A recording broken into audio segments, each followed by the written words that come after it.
आजचा दिवस आयुष्यात कायम लक्षात राहील असा होता.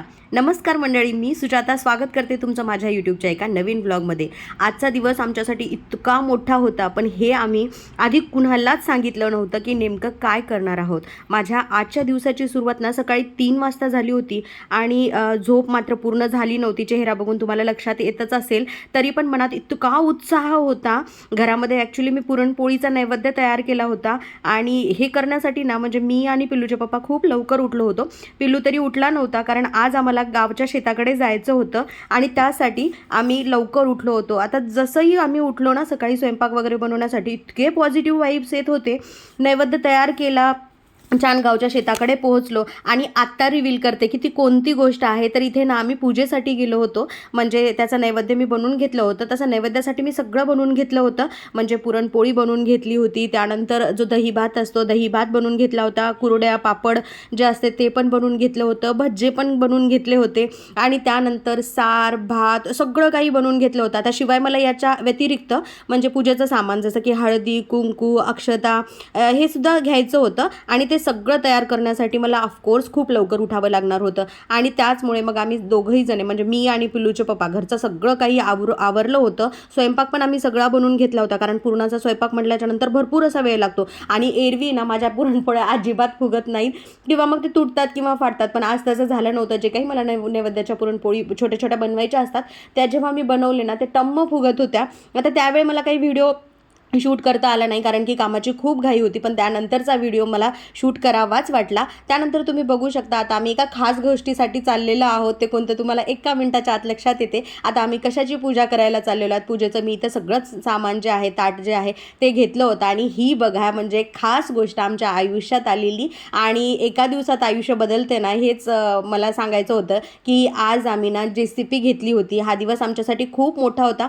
तिथे आम्ही सगळी पूजा केली. त्यानंतर आम्ही घरी गेलो आणि घरी गेल्याच्या नंतर छोटासा आहेर आमच्यासाठी प्लॅन केला होता आणि म्हणजे इतका आनंद होत होता की म्हणजे मेहनतीचा आणि आपल्या प्रगतीचं जे काही प्रतीक असतं ना त्याची निशाणी जी आहे ती आमची JCP आहे.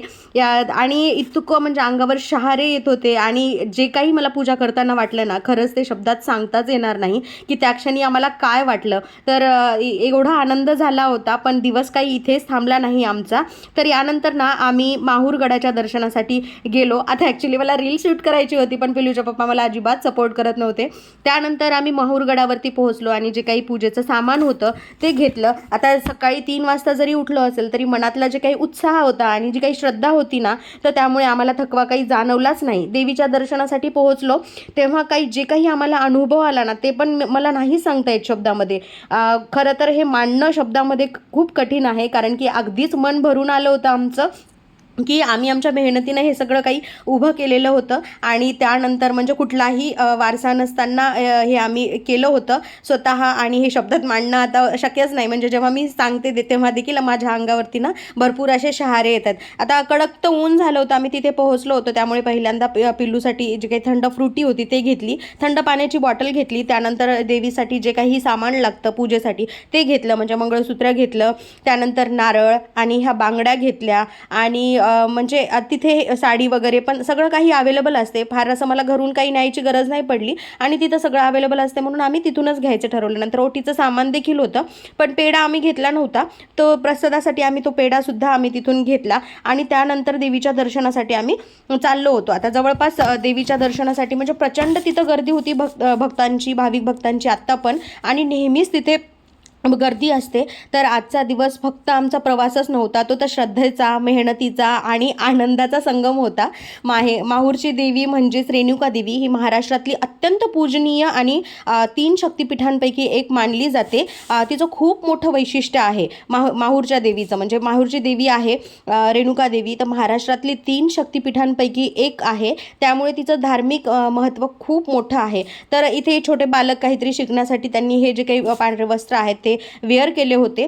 आणि ही देवी भगवान परशुराम यांची आई मानली जाते, त्यामुळे मातृत्वाचं प्रतीक म्हणून तिची विशेष अशी पूजा केली जाते. माहूर गडावर उंच डोंगरावर हे मंदिर आहे आणि खूप पायऱ्या चढाव्या लागतात. जवळपास तिथे 250 ते 300 पायऱ्या आहेत आणि मंदिरासमोर घनदाट असं जंगल आहे आणि इतकं शांत परिसर होता तिथे की काय सांगू तुम्हाला. तर ह्या बघा तुम्ही की 250 पायऱ्या तिथे आहेत आणि त्या पायऱ्या चढून आम्हाला देवीच्या दर्शनासाठी जायचं होतं. तसं म्हणजे फार वयस्कर लोकांसाठी वगैरे तिथे जाण्यासाठी सोय आहे, म्हणजे कावड वगैरेची सोय आहे. आणि मंदिराच्या म्हणजे मंदिराजवळ पोहोचेपर्यंत हे काही पूजेचं सामान आहे ना ते पण तुम्हाला मिळतं. वेगवेगळ्या प्रकारचे जे काही धागे असतात पूजण्यासाठी किंवा मग माळा असतात, तुळशी माळा असो किंवा मग रुद्राक्ष माळा असो, ह्या सगळ्या माळा तिथे अवेलेबल असतात. आणि हे बघा देवीचे प्रचंड छान असे चेहरे इथे अवेलेबल होते. आता बऱ्याच जणांची ही कुळदेवता असते त्यामुळे. आणि आता फायनली आम्ही मंदिराजवळ पोहोचलो होतो आणि इतकं छान वाटत होतं, म्हणजे प्रचंड बाहेर ऊन लागलं आणि तिथे गेल्याच्या नंतर एक शांतता, एक जे थंड हव्याचा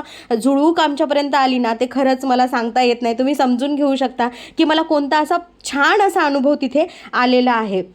आणि भक्तांच्या श्रद्धेनुसार रेणुका देवी नवस पूर्ण करतेच. अनेक लोक आपल्या मनोकामना पूर्ण झाल्यानंतर देखील तिथे दर्शनासाठी येतात. आता आत काही मला परमिशन नव्हती व्हिडिओ शूट करण्याची, म्हणून मी काही तिथलं आतलं म्हणजे मंदिराच्या आतलं काहीही शूट केलं नाही. पण बाहेर इतकं छान सजावट होती आणि योगायोग बघा आज तिथे काहीतरी कार्यक्रम होता आणि पूजा केल्याच्या नंतर त्यांनी ओटीमध्ये जे नारळ असते प्रसादाच्या रूपात दिलं होतं आणि इतकं छान वाटत होतं की तिथून निघावंच वाटत नव्हतं. आणि तुम्हाला खरं सांगू का, नवरात्र काळामध्ये तर इथे इतकी मोठी यात्रा भरते, इतका मोठा उत्सव होतो ना, जवळपास हजारो लोक तिथे येतात. आणि हे जे मी तुम्हाला जंगल दाखवते ना, तर हे जंगल आता उन्हाळ्यामध्ये असं झालेलं आहे, पण जेव्हा पावसाळा असतो किंवा हिवाळा असतो ना त्यावेळी सगळं थंडगार असतं वातावरण आणि पूर्ण हिरवं हिरवं असतं, म्हणजे हे असा माळ दिसत नाही. तर आता हा जो तुम्हाला तिकडे मी रस्ता दाखवत आहे, तर तिकडे अनुसया मातेकडे जाण्यासाठी देखील तिथे रस्ता आहे आणि दत्त मंदिर देखील आहे. तर हा रस्ता ना अजिबात दिसत नाही, म्हणजे डोंगराळ प्रदेश आहे ना हा, तो पूर्ण असा हिरवा हिरवा दिसतो आणि पाहायला अगदी छान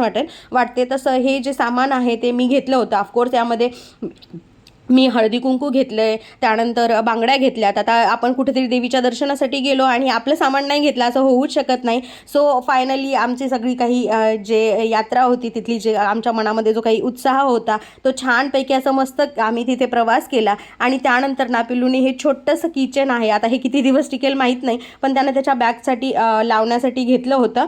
आणि माहूरची देवी ही फक्त मंदिर नाही तर श्रद्धा आणि मातृत्व आणि शक्तीचं खूप मोठं प्रतीक आहे. इतकं छान वाटत होतं की मला म्हणजे खूपच छान वाटत होतं. आता बघू शकता बाहेरही प्रचंड ऊन आहे, थंड वगैरे आम्ही घेतलं होतं. आणि आजचा दिवस इतका मोठा होता, म्हणजे नवीन सुरुवात JCPने झाली आणि शिवाय देवीचा आशीर्वाद देखील आम्हाला मिळाला. आता सकाळीच हा प्लॅन झाला नव्हता, म्हणजे 2-3 दिवसापासूनचा आमचा प्लॅन होता आणि तो प्लॅन इतका सक्सेस झाला होता. आता आम्ही रिटर्न निघालो होतो घराकडे, पण कुठलाही थकवा नाही, म्हणजे सकाळी 3 वाजता उठले पण अजिबात थकवा वाटला नाही, काही नाही. आणि येताना जे काही रस्ता आहे ना तो असा होता, म्हणजे खडकाचा रस्ता होता.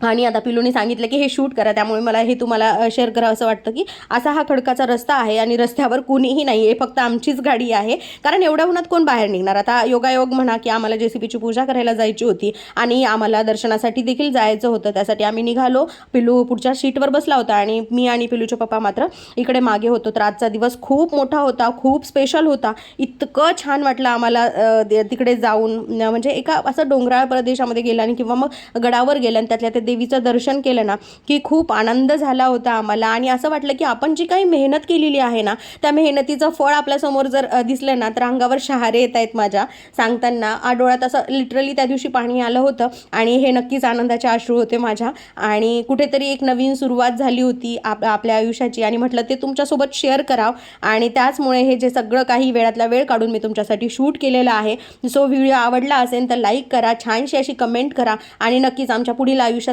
एक म्हणतात ना त्याला शुभेच्छा तुम्ही देऊ शकता मला कमेंटमध्ये. सो आजचा दिवस खूप छान गेला आणि येत असताना खूप मजा पण आली. आणि घरी आल्याच्यानंतर मी म्हणजे पुरण वगैरे काढून ठेवलं होतं आणि त्यानंतर आम्ही पोळ्या केल्या होत्या, कारण त्या दिवशी आमचं जेवण तिथेच झालं होतं. पण घरी आल्याच्यानंतर जे काही पुरण ठेवलं होतं मी शिल्लक त्याच्या मी पोळ्या बनवल्या होत्या. बाकी सार भात वगैरे सगळं करून मी व्यवस्थित फ्रीजमध्ये ठेवून गेले होते आणि ते काही एका दिवसात खराब होणार नव्हतं, म्हणजे सकाळी केलेलं होतं आणि सगळं म्हणजे खराब होऊ नये उन्हाळ्या दिवसामध्ये म्हणून मी ते फ्रीजमध्ये सगळं ठेवलं होतं. तर व्हिडिओ कसा वाटला मला कमेंट कमेंट सेक्शनमध्ये नक्की सांगा. असेच माझ्या आनंदातील क्षण जे आहेत ते मी तुमच्यासोबत यापुढेही शेअर करतच राहणार आहे. तर तुमची साथ माझ्या सोबत असू द्या आणि तुमची एक कमेंट माझी खूप मोठी ताकद आहे, मी नेहमीच म्हणते. त्यामुळे माझ्या चॅनलला लाईक करा, शेअर करा आणि माझ्या चॅनलला सबस्क्राईब करा, कारण की असेच आनंदाचे क्षण नक्कीच तुमच्याही आयुष्यामध्ये येत राहोत. आणि तुम्ही देखील आता यावर्षी तुमच्या आयुष्यामध्ये कोणकोणत्या गोष्टी घडलेल्या आहेत त्या देखील मला माझ्या कमेंटमध्ये सांगू शकता. मला देखील आनंद होईलच या सगळ्या गोष्टींचा.